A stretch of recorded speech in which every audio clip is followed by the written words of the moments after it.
하나님 말씀 신약성경 고린도후서 9장 7절 8절 헌금의 의미라는 제목으로 하나님 말씀 전하겠습니다.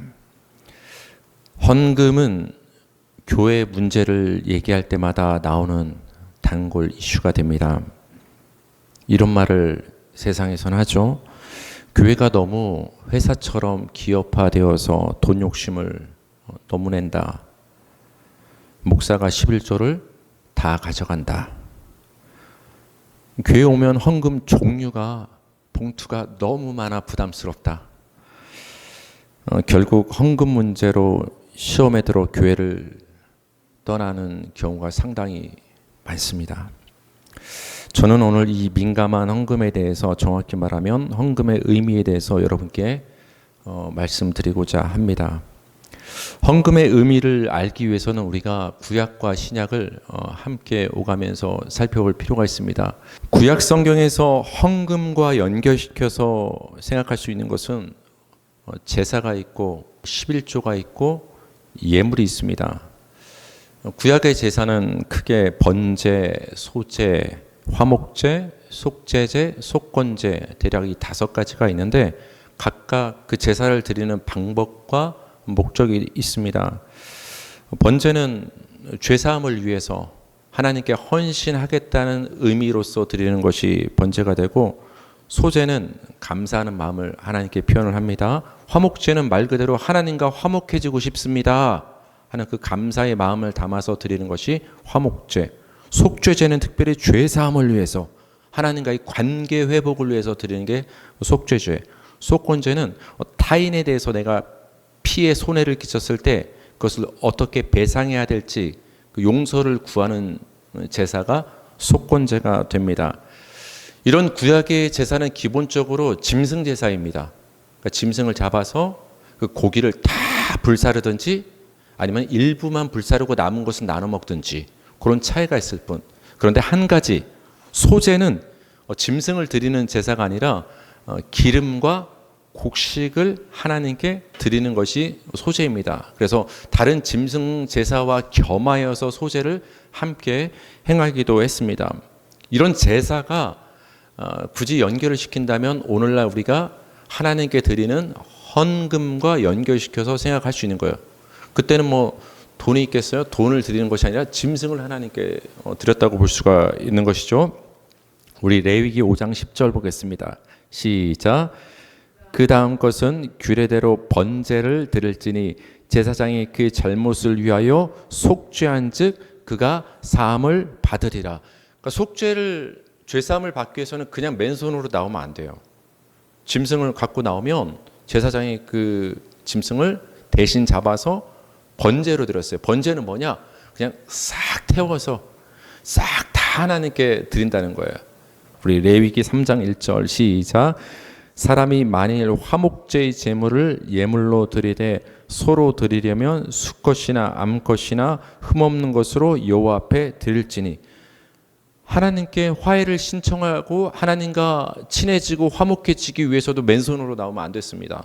그래서 화목제라는 명목으로 제사를 드렸습니다. 레위기 7장 11절 12절 시작. 여호와께 드릴 화목제물의 규례는 이러하니라. 만일 그것을 감사함으로 드리려면 됐습니다. 그러니까 화목제물을 하나님께 드리긴 드리는데 그 목적이, 그 중심이 왜 드리냐? 감사하고 싶어서 화목제물을 드리고 싶다. 이런 마음이 있을 때도 화목제를 드릴 수 있는 거예요. 그러니까 제사를 왜 드렸냐? 죄 사함을 받기 위해서도 드리지만 하나님께 감사하는 마음이 있을 때 드렸다. 우리가 헌금이 어떤 목적이 있을 때도 드리지만 근본적인 헌금할 때 우리 성도의 마음은 뭐죠? 감사함을 표현하는 것이 헌금이지 않겠습니까? 이처럼 간단히 살펴봤지만 구약의 제사에 담겨있는 기본적인 의미는 뭐냐? 죄사함을 받기 위해서 짐승을 드렸고, 하나님과 화목하고 친해지기 위해서 짐승을 드렸고, 감사해서 하나님께 짐승을 드렸음을 우리는 알 수가 있습니다. 이제 우리가 두 번째로 구약의 어떤 형식 중에서 헌금과 연결시켜 생각할 수 있는 문제는 11조가 됩니다. 하나님은 이스라엘 백성들에게 모든 소산의 11조를 드릴 것을 말씀하셨습니다.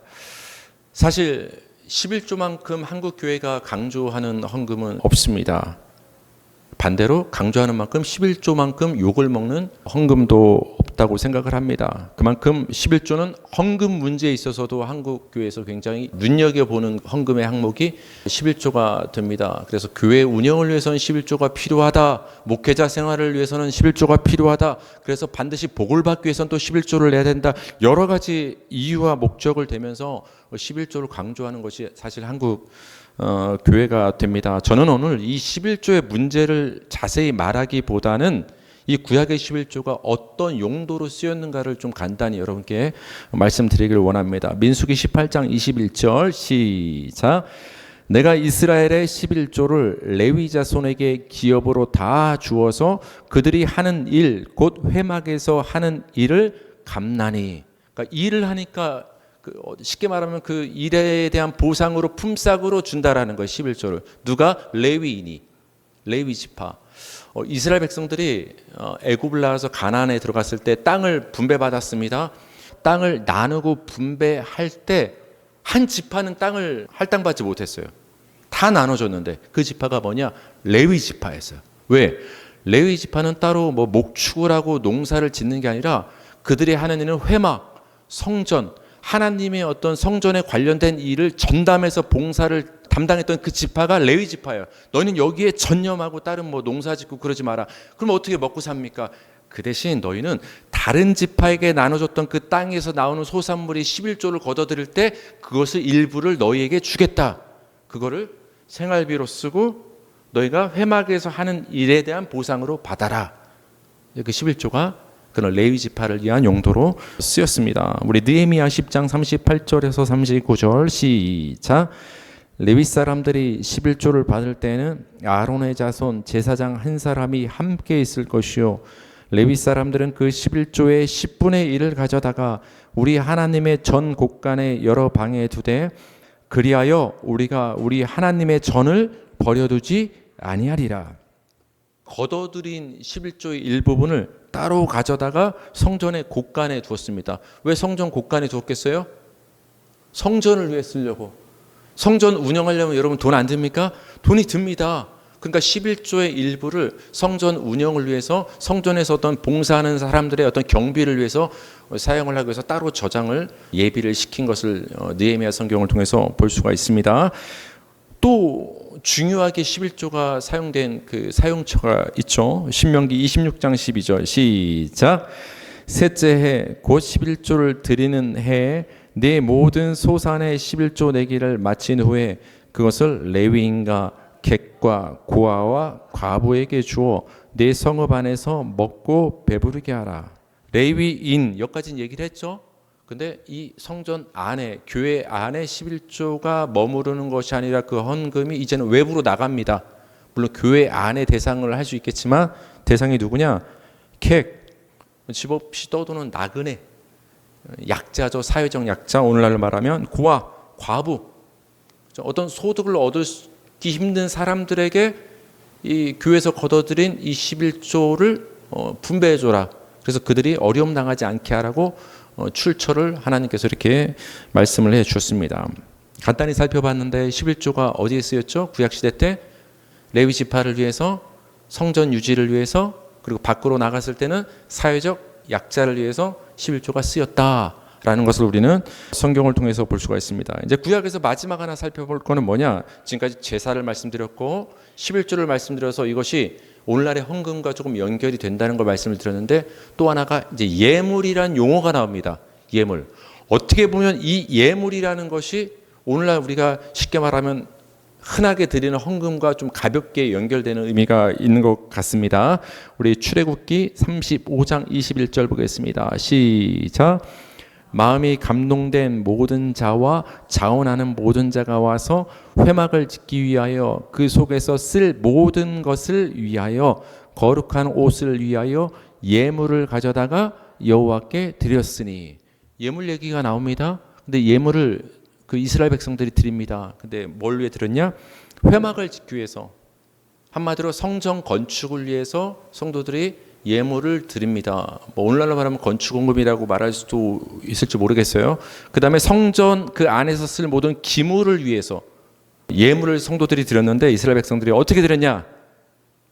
마음이 감동된 모든 자와 자원하는 자가. 그래서 예물은 강제로 드린 것이 아니라 어떻게 드렸다?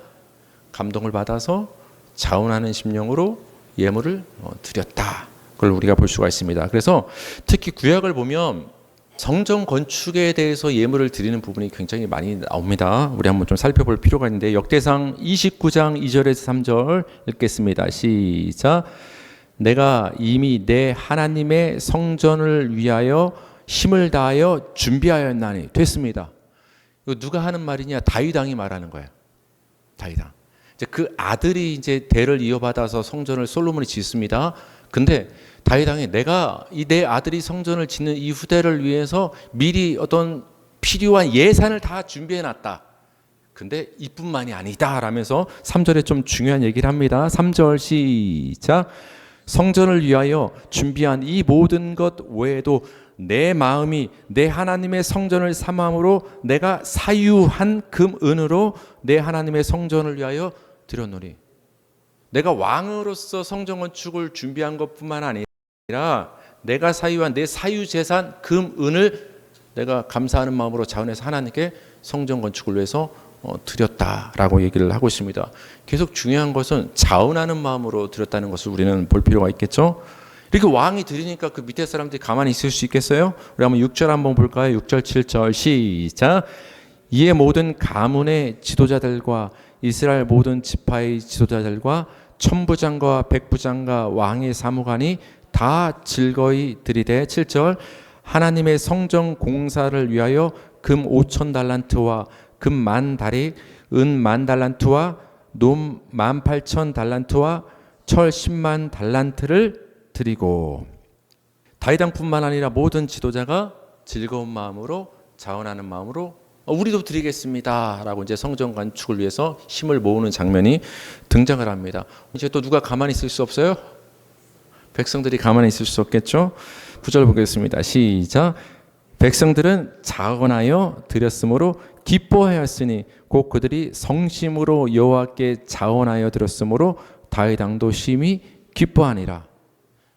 왕도 신하들도 백성들도 하나님의 성전 건축을 위해서 계속 자원하는 마음으로 드리게 됩니다. 여러분 오늘날 교회가 건축 문제로 굉장히 시험 들고 갈라지고 교회를 떠나는 일이 굉장히 많습니다. 정말로 많습니다.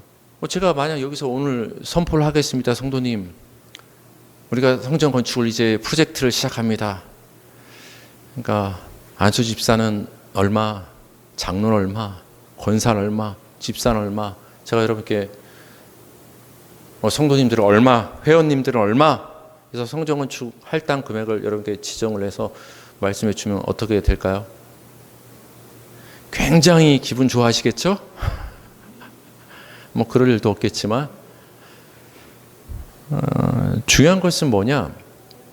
다윗 왕도 지도자들도 그 모든 백성들도 자원하는 마음으로 자원했기 때문에 기쁨이 나오는 거예요. 같이 나오는 단어가 그래요. 스스로 드리고 싶은 자원하는 마음으로 드렸기 때문에 기쁨이 동반되는 거예요. 억지로 드리면은 기쁨이 없는 거예요. 그래서 성전이 아름답게 건축이 됨을 우리는 볼 수가 있습니다. 왜 이들이 이렇게 자원하는 마음으로 기쁘게 드릴 수 있었을까요? 이 믿음이 있었기 때문에 그래요. 그래서 헌금하는 사람은 14절 같은 믿음이 다 있어야 돼요. 14절 시작. 나와 내 백성이 무엇이기에 이처럼 즐거운 마음으로 드릴 힘이 있었나이까. 모든 것이 주께로 말미암아 싸우니 우리가 주의 손에서 받은 것으로 주께 드렸을 뿐이니이다. 아니 어떻게 우리가 이렇게 귀한 금은을 하나님께 기꺼이 기쁘게 자원해서 드릴 수 있는 이 마음과 힘이 도대체 어디서 생겼습니까? 라고 백성들이 자문을 했는데 그들이 고백하는 거예요. 우리가 가진 이 모든 금과 은과 물질이 누구로부터 말미암았다? 하나님께로부터 주어진 것임을 우리는 믿습니다. 인정합니다. 하나님이 주셨습니다. 그러니까 우리는 하나님의 손에서 받은 것을 다시 하나님의 손으로 돌려줄 뿐입니다. 하나님의 은혜로 받았다라는 것을 이들은 깨닫고 인정했기 때문에 그 믿음에서 자원하는 심령이 나온 거예요. 그래서 여러분께 헌금을 강요한다고 해서 헌금을 내는 것이 아닙니다. 그렇게 절대로 내서는 안 됩니다. 여러분, 그런 일이 있어서도 안 되지만 어떤 마음으로 우리가 헌금을 낼 수 있는 것이냐? 내가 지금 살아가고 누리고 움직이고 일하고 생활해서 이 모든 물질을 얻는 것은 하나님이 이 모든 환경과 은혜를 나에게 허락하셨기 때문에, 하나님의 은혜를 주셨기 때문에 내가 누리고 벌며 살 수 있구나. 이것을 믿음으로 인정하는 사람이 자원하는 마음에서 하나님께 형편에 맞게 하나님께 자원하는 마음으로 헌금을 드릴 수가 있다. 그때 마음이 부담되지 않고 기쁠 수 있다. 이런 믿음에서 흘러나오는 자원하는 마음으로 헌금을 드리고 그 결과 기쁨이 충만한 저와 여러분 되기를 주님의 이름으로 축복합니다. 지금까지 여러분, 구약에 나온 제사와 11조와 예물, 특히 예물 중에서도 성전 건축과 관련된 예물을 이제 살펴봤는데, 이것을 이제 오늘날 우리가 드리는 헌금과 연결시켜서 생각해 볼 수 있다를 지금까지 이제 말씀을 드렸는데, 지금부터는 이제 신약의 문제를 살펴볼 것인데, 신약부터는 그 의미가 이제 완전히 바뀝니다. 그걸 여러분께 저는 오늘 말씀드리기를 원하는 거예요. 어떻게 바뀌느냐? 예수님을 중심으로 모든 헌금의 의미가 모이고 결론이 납니다. 그래서 예수님을 빼놓고는 헌금 얘기를 할 수가 없습니다. 여러분 한번 일례로 한번 보세요. 구약에서 속죄함을 받기 위해서는 여러분 하나님 앞에 뭘 갖고 나왔죠? 짐승을 갖고 나서 제사를. 여러분 지금 오늘 혹시 짐승 갖고 나오신 분 있으세요? 근데 우리 어떻게 지금 하나님 앞에서 여러분 한 주간 지은 죄를 사함받기 위해서 어떻게 나온 거예요? 이렇게 당당하게. 예수 그리스도의 십자가 피를 의지해서 그 예수 피 갖고 나온 거예요. 지금 이제는 짐승 피 갖고 하나님 앞에 나오는 것이 아니라 지금의 시대는 예수 피를 가지고 나오는 거예요. 구약의 제사가 예수님의 십자가로 바뀐 거예요. 구약의 제사 짐승이 하나님께 바쳐지는 헌금이 되었다면, 이제 우리는 예수라는 헌금을 가지고 하나님께 나오는 거예요. 무슨 말인지 아시겠어요? 하나님은 너 왜 아무것도 안 가지고 나왔냐? 그런 게 아니라, 하나님 저희 예수 믿는 그 믿음 가지고 예수 피 갖고 하나님 앞에 나왔는데요. 그렇게 말하면 되는 거예요. 내가 가난해서 형편이 안 돼서 물질을 못 드려도 상관없어요. 예수 피를 붙잡는 그 믿음을 갖고 나오면 하나님께 그게 하나님이 기뻐 받으시는 예물이 되는 거예요. 아시겠습니까? 예수님을 중심으로 예물의 그 초점과 핵심이 바뀌었음을 우리는 볼 필요가 있어요. 히브리서 9장 12절 시작. 염소와 송아지의 피로 하지 아니하고 오직 자기의 피로 영원한 속죄를 이루사 단번에 성소에 들어가셨느니라. 여러분 이 말을 기뻐하시기 바랍니다. 따라합시다. 영원한 속죄. 여러분 그 죄 지을 때마다 짐승 갖고 나오라면 얼마나 피곤하겠어요. 백성도 피곤하고 돈도 많이 들고 제사장도 힘들고. 근데 그래야 됐어요. 속죄할 때마다 짐승 갖고 나왔어야 돼요. 근데 여러분 우리가 날마다 죄 지면 얼마나 힘들겠어요. 근데 예수님의 그 십자가 피는 단번에 한 번에 우리의 과거, 현재, 미래, 크고 작은 모든 죄를 단번에 사해 버리신 거예요. 그 영원한 속죄를 이루신 거예요. 영원한 속죄를 이뤘다면 더 이상은 이제 제사가 필요하다 안 필요하다? 안 필요한 거예요. 이제 예수님이 다시 죽을 필요가 없어요. 여러분이 내일 죄 지을 수 있잖아요. 그럼 그 죄를 사하기 위해서 예수님이 다시 십자가에 매달려야 되나요? 그럴 필요가 없어요. 한 번에 영원한 속죄를 이뤄서 구약의 제사와는 완전히 달라진 거예요. 구약은 매일 드려야 됐어요. 우리 히브리서 7장 27절 그래서 이렇게 말합니다. 예수님의 십자가가 얼마나 귀한가. 시작. 그는 저 대제사장들이 먼저 자기의 죄를 위하고 다음에 백성의 죄를 위하여 날마다 제사 드리는 것과 같이 할 필요가 없으니 이는 그가 단번에 자기를 드리러 이루셨습니다. 아멘. 예수님의 십자가가 없었으면 우리는 날마다 짐승 잡아야 돼요. 날마다. 그런데 예수님의 피, 자신의 피를 단번에 영원한 속죄를 이루심으로 우리는 매일 날마다 제사 드릴 필요가 없게 되었습니다. 이게 우리에게 직면한 헌금의 중요한 의미의 변화임을 우리는 알 필요가 있어요. 골로새서 1장 20절 시작. 그의 십자가의 피로 화평을 이루사 만물 곧 땅에 있는 것들이나 하늘에 있는 것들이 그로 말미암아 자기와 화목하게 되기를 기뻐하심이라. 여러분, 상대방이 나한테 잘못하면 나도 그 상대방에 대해서 노여워하고 화가 나서 관계가 틀어지는 거 아닙니까? 내가 그 사람에 대한 잘못을 용서가 될 때 그 다음에 이제 다시 화해가 되는 거 아닙니까? 하나님과의 관계도 마찬가지입니다. 죄가 있으면 하나님과 화해할 수 없어요. 다시 친해질 수 없어요. 서먹서먹해질 수밖에 없어요. 죄가 문제가 해결될 때 하나님과 화목해질 수 있는데 우리의 죄는 어떻게 하면 사함을 받을 수 있냐? 예수 그리스도의 피로 우리가 사함을 받을 수 있다. 그때 하나님과 친해질 수 있다. 그래서 여러분, 우리의 죄 속죄함을 받는다는 것은 한 발짝 더 나가면 하나님과 그로 말미암아 화목하고 관계가 회복된다는 것을 우리는 알 수가 있습니다. 여러분, 구약의 제사 중에서 여러 가지 제사가 있었었는데 무슨 제사가 하나 있었죠? 하나님과 친해지고 싶다? 무슨 제? 화목제.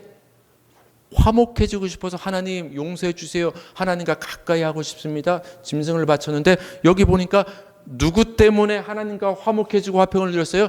예수님 때문에. 예수라는 어린 양을 십자가에서 하나님이 내어주셨기 때문에 그 십자가 제사로 말미암아 우리는 하나님과 화목해진 거예요. 그러니까 구약의 짐승 제사가 뭘로 바뀐 거예요? 예수의 십자가로 바뀐 거예요. 모든 구약의 그 율법과 특히 제사가 오늘 제목으로 말하면 헌금이 이제 예수님께로 집중되는 거예요. 헌금은 예수님을 중심으로 생각해야 되는 거예요. 예수님을 중심. 예수님 빼놓고 우리가 아무리 많이 뭘 드리고 해도 하나님은 기뻐하는 게 아니에요. 예수 중심으로. 또 하나 예수님의 십자가로 인한 변화는 성전에 대한 변화예요. 제가 아까 이제 성전 건축원금 얘기를 말씀을 예물을 드렸고, 또 하나 11조의 사용처 중에 하나가 성전에서 일하는 레위인과 성전의 유지 보수를 위해서 11조가 필요하다고 했는데, 오늘날로 말하면 그래서 건축원금이 필요하다고 말할 수도 있을지 모르겠는데, 이 성전의 개념이 바뀐 걸 아셔야 돼요. 성전의 개념이 누구 때문에? 예수님 때문에. 예수님 때문에. 구약의 성전은 이스라엘 백성들이 광야를 지나는 광야 교회였을 때는 계속해서 이동을 해야 되니까 오늘날 같은 고정된 건축물을 지을 수가 없었어요. 그래서 펼쳤다 접었다, 펼쳤다 접었다, 회막, 그래서 성막이라고 하죠. 텐트를 통해서 성막을 빨리 지었다 또 이동할 수밖에 없었어요. 그러다가 가나안에 정착했을 때 비로소 솔로몬 때, 다윗 왕 때부터 시작해서 성전을 짓게 되는 것이죠. 건물이 성전이고, 정말로 하나님은 그 성전에 임재하셨거든요. 구약 시대 때는. 근데 예수님으로 말미암아, 그 십자가로 말미암아 성전이 바뀝니다. 예수님 뭐라고 말씀하십니까? 이 성전을 허물라, 내가 3일 만에 다시 일으켜 세우겠다 하니까 사람들이 깜짝 놀라서 조롱합니다. 아니, 성전을 저렇게 신성모독하냐? 우리가 이 헤롯 성전이란 거대한 건물 성전을 짓는데 큰 세월이 걸렸는데 너 예수가 이거를 허물면 3일 만에 짓겠다고 무슨 헛소리냐? 오해했죠? 그러니까 예수님 뭐라고 말씀하십니까? 내가 말한 성전은 이 눈에 보이는 건물 성전을 가리켜 말한 게 아니라 내 몸을 성전이라고 한 것이다. 여러분, 예수님이 성전이신 줄 믿으시기 바랍니다. 이게 왜 중요하냐? 성전이신 예수님께 우리가 연결되기 때문에 그래요. 건축물. 예수님께 연결되는 사람들은 예수님이 성전이면 그 사람들도 다 뭐가 되는 거예요? 성전이 되는 거죠. 예수님이 성전의 중심이니까 그 예수님께 다 건축 구조물로 연결돼서 하나의 집으로 지어져 간다면 연결되는 자들도 다 성전이 되는 거예요. 그래서 사도 바울은 이렇게 말하는 거죠. 에베소서 2장 20절에서 22절 시작. 너희는 사도들과 선지자들의 터 위에 세우심을 입은 자라. 그리스도 예수께서 친히 모퉁이 돌이 되셨느니라. 그의 안에서 건물마다 서로 연결되어 주 안에서 성전이 되어가고 너희도 성령 안에서 하나님의 거하실 처소가 되기 위하여 그리스도 예수 안에서 함께 지어져 가느니라. 예수님이 모퉁이 돌 되십니다. 그럼 모퉁이 돌이 뭐예요? 이거 참 많이 들어본 말인데 알 것 같으면서 참 헷갈리죠. 모퉁이 돌이 뭡니까, 여러분? 뭐 오늘날 건축하고 좀 상관없을지 모르겠지만 건물의 뼈대를 세울 때 이쪽 벽면과 이쪽 벽면이 이렇게 사각형으로 만날 수 있잖아요. 그때 이쪽 벽면과 이쪽 벽면을 하나로 연결시키는 건물의 뼈대가 되는 큰 돌을 모퉁이 돌이라고 하는 거예요. 그게 세워지고 나서 이쪽 벽면이 서로 하나로 연결되고 그 다음에 하나하나 이렇게 맞춰져 가는 거예요. 기둥이 세워지고 지어져 가는 거예요. 근데 예수님이 그 집의 모퉁이 돌 중심이 되셨다. 그 다음에 여러분 성도 한 분 한 분이 그 모퉁이 돌이신 예수님께 연결되어서 주 안에서 뭐가 되어간다? 성전이 되어간다. 그리스도 예수 안에서 함께 뭘로 지어져 가느니라? 성전으로 지어져 간다. 그래서 여러분 이제 성전은 예수님이 성전이고 우리가 성전인지를 믿으시기 바랍니다. 그래서 여러분이 집에 가서 주무실 때 여러분 그 주무시는 그 자리가 성전이 되는 거예요. 여러분의 일터가 성전이 되는 거예요. 여러분이 가는 곳마다 하나님이 함께 계시기 때문에 그곳이 거룩한 성전이 됨을 믿으시기 바랍니다. 그게 우리에게 바뀐 성전의 개념이에요. 그렇다면 우리가 구약에서 11조를 드림으로 또한 예물을 드림으로 어떤 성전 건축과 성전에 관한 헌금을 드렸다면 그 개념도 조금은 이제 바뀔 필요가 있다는 것을 여러분 아셔야 됩니다. 이렇게 예수님의 십자가로 말미암아 모든 것이 바뀌었습니다. 헌금의 의미도 그 핵심이 바뀌었습니다. 구약의 제사 11조 예물을 기본적으로 왜 드렸죠? 제사? 죄사함 받으려고. 오늘날로 말하면 복 받기 위해서, 죄사함 받기 위해서, 복 받기 위해서 헌금을 구약에서 드렸다면 이제는 순서가 바뀝니다. 어떻게 바뀝니까? 오늘날 여러분은 왜 헌금하십니까? 죄 용서 받으려고 헌금하십니까? 굉장히 심각한 죄를 이번 주 져가지고 조금 평소보다 액수를 많이 봉투에 넣어서 내서 용서해 주십시오 이렇게 하십니까? 죄사함 받으려고 헌금 내는 게 아니에요. 우리는 예수 피로 영원한 속죄를 이뤘습니다. 그러면은 복 받으려고 헌금 내십니까? 이제 우리가 드리는 헌금 뭐냐? 예수 그리스도로 말미암아 내 죄가 영원한 속죄를 받았군요. 예수 그리스도로 말미암아 이제는 하나님과 화목하게 됐군요. 이제 영생을 얻었군요. 자격 없는 버려졌던 내가 이제 예수 그리스도로 말미암아 내가 이제 하나님이 내 안에 감히 임하시는 거룩한 성전 삼아 주셨군요. 내가 변했군요. 예수 그리스도의 은혜로 말미암아 그 예수 그리스도의 은혜로 말미암아 우리에게 주어진 이 변화에 감사해서 드려지는 것이 헌금인 거예요. 죄사함 받기 위해 복 받기 위해 그래서 헌금을 드리는 것이 아니라 이미 받은 복과 죄사함 때문에 감격해서 자원하는 마음으로 흘러나오는 물질이 이제는 하나님을 향한 예물과 헌금이 되는 것입니다. 그러니까 시작 출발점과 방향성이 예수 그리스도 말미암아 구약과 신약으로 오면서 바뀌었다는 것을 우리는 볼 수가 있습니다. 제가 오늘 마지막으로 여러분께 말씀드리길 원하는 게 있습니다. 한 발짝 더 나가서 구약의 예물이 건물 성전을 위해서 드려졌다고 말씀을 드렸는데 그 건물이 이제 누구로 대체됐다고 했죠? 누가 성전이라고 했죠? 우리 옆 사람에게 한번 고백해 봅시다. 당신이 성전입니다. 여러분이 성전입니다. 그럼 여러분 강대상도 못 올라가게 벌벌 떨었다면 상대방이 성전이면 상대방한테 함부로 하면 돼요? 안 돼요? 안 되는 거예요. 강대상 함부로 할 생각 그거 안 해도 되니까 성전된 상대방을 함부로 하면 안 되는 거예요. 성전된. 이 성전의 개념이 건물 성전에서 우리 성도가 교회가 성전이 되었다는 것을 알 때 신약 성경에 나오는 헌금의 의미를 결론적으로 알 수가 있어요. 사실 신약 성경을 살펴보면 헌금이란 말은 안 나옵니다. 그 대신 뭐가 나오는 줄 아세요? 예수님이 성전에 갈 때 사람들이 뭐 안에 이렇게 집어넣는 걸 이렇게 유심히 보셨죠? 연보궤. 그래서 신약 성경을 보면 연보라는 단어가 등장을 하고 있습니다. 그래서 우리는 신약 성경에서는 연보라는 말을 우리는 살펴볼 필요가 있습니다. 여러분, 구약 성경에 성전 건축헌금 예물이라든지 11조의 일부가 뭐를 위해서 드려졌다고 했죠? 눈에 보이는 성전 건물. 그 눈에 보였던 사람이 지은 그 건물의 성전이 신약에서 뭘로 바뀌었다고 했죠? 사람으로, 우리로, 이웃으로. 그래서 이제는 신약의 건축헌금은 사람을 향합니다.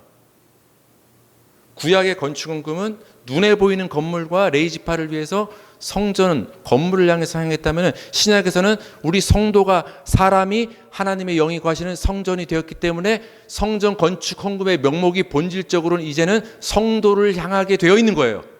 위로 향하던 건축원금이 이제는 옆으로 향하게 된 겁니다. 수직을 향했던 건축원금이 이제는 수평으로 향하게 된 것이 놀라운 변화입니다. 그래서 등장하는 것이 연보입니다. 연보. 우리 로마서 15장 25절에서 26절 읽겠습니다. 시작. 그러나 이제는 내가 성도를 섬기는 일로 예루살렘에 가노니 이는 마게도냐와 아가야 사람들이 예루살렘 성도 중 가난한 자들을 위하여 기쁘게 얼마를 연보하였습니다. 아멘. 이스라엘의 그 예루살렘 교회에 가난한 사람들이 있었습니다. 어려움을 겪었죠. 근데 그들을 위해서 돈을 모금하고 후원하고 연보를 헌금을 했는데 누가 그 일을 했냐? 이방인이었던 저기 마게도니아 멀리 있는 성도들이, 성경을 말하면 빌립보 교회일 수 있어요. 그리고 또 어디냐? 아가야 사람들이. 아가야는 어디냐? 그리스 아테네, 성경으로 말하면 고린도 교회. 예루살렘과 굉장히 멀리 떨어진 마게도니아 지역의 성도들과 더 멀리 떨어진 아가야 성도들이 그 멀리 떨어진 한 번도 본 적이 없는 예루살렘의 가난한 사람들을 위해서 연보 헌금을 하는 장면이 됩니다. 근데 이 연보로 번역된 단어는 우리가 잘 알고 있는 단어인데 코이노니아예요. 코이노니아가 뭐예요? 교제, 한몸됨, 성도 간의 일치, 하나가 되었음을 나타내는 단어가 교제예요. 바로 코이노니아인데 이 연보가 그것을 번역한 단어예요. 그러니까 신약 성경에 나오는 연보는 뭐냐? 나 마게도니아 성도는 한 번도 본 적 없고 거리로 떨어져 있고 딴 이방인이고 멀리 사는 저 예루살렘 성도와 나는 한 몸입니다. 한 번도 본 적 없지만 우리 서울로 따지면 이 서울 서대문구 홍은동에 있는 나 그 교회 성도는 저기 부산 영안에 있는 영안침례교회 성도와 한 몸입니다. 이렇게 말하는 거예요. 떨어져 있지만 나 마게도니아 성도는 저 예루살렘 성도와 한 몸임을 고백합니다. 왜 한 몸이라고 했죠? 우리는 예수 그리스도의 십자가로 말미암아 성전된 예수 중심으로 모든 성도가 함께 연결되어 하나가 된 거예요. 한 성전이 된 거예요. 그렇기 때문에 저 멀리 떨어진 너는 아가야 성도고 너는 마게도니아 성도고 우리는 예루살렘 성도니까 우리는 전혀 상관이 없어. 그게 아니라 하나라는 것을 알고 있었던 거예요. 하나라는 걸 알았기 때문에 그걸 표현하는 방법이 뭐냐? 물질이었고 그것이 연보였던 거예요. 연보. 성전 건축을 위해서 헌금을 드렸었다, 예물을. 근데 이제는 누가 성전인 거예요? 성도가. 그러니까 성도를 위한 연보를 지금 드리는 거예요. 성전 건축의 헌금의 개념이 성도를 향하고 있음을 우리는 볼 수가 있습니다. 그렇다면 우리는 이 연보는 어떻게 해야 되는가? 고린도전서 16장 1절에서 2절을 읽겠습니다. 시작. 성도를 위하는 연보에 관하여는 내가 갈라디아 교회들에게 명한 것 같이 너희도 이렇게 하라. 매주 첫날에 너희 각 사람이 수입에 따라 모아두어서 내가 갈 때 연보를 하지 않게 하라. 매주 첫날에 너희 수입의 일부를 미리 떼서 연보를 해라. 갑작스럽게 감동되신 분 헌금하십시오. 이래서 헌금하지 말고 미리 매주 첫날에 너희 수입의 일부를 떼놔라. 이 말은 뭐예요? 미리 준비해라. 준비해서 지장이 없고 나중에 부담되지 않도록 하라. 얼마 전에 우리 성도님 중에 한 분이 저한테 그랬어요. 목사님, 저는 11조를 내기 위해서 저는 미리 떼놓습니다. 이거를 갖고 있다 보면 뭐가 생깁니까? 쓰게 되고 때로는 욕심이 생길 수가 있습니다. 그러면 못 낼 수 있기 때문에 저는 미리 조금씩 떼놓습니다. 한 성도님이 저한테 이렇게 말씀을 하셨습니다. 그게 성경의 원리입니다. 각 사람이 수입에 따라 첫날에 모아두어서 연보를 거둘 일이 있을 때 지장이 없도록 하라. 헌금은 그런 마음으로 하는 것입니다. 우리 고린도후서 이제 9장 7절 이제 본문을 한번 간단히 볼게요. 9장 7절 시작. 각각 그 마음에 정한 대로 할 것이요 인색함으로나 억지로 하지 말지니 하나님은 즐겨내는 자를 사랑하시느니라. 그럼 즐겨내는 게 뭐예요? 즐겨. 이 즐겨는 자주가 아닙니다. 많이가 아닙니다. 즐겨는 기쁘게. 아까 왜 기쁘다고 했어요? 어떻게 헌금을 낼 때? 그렇죠.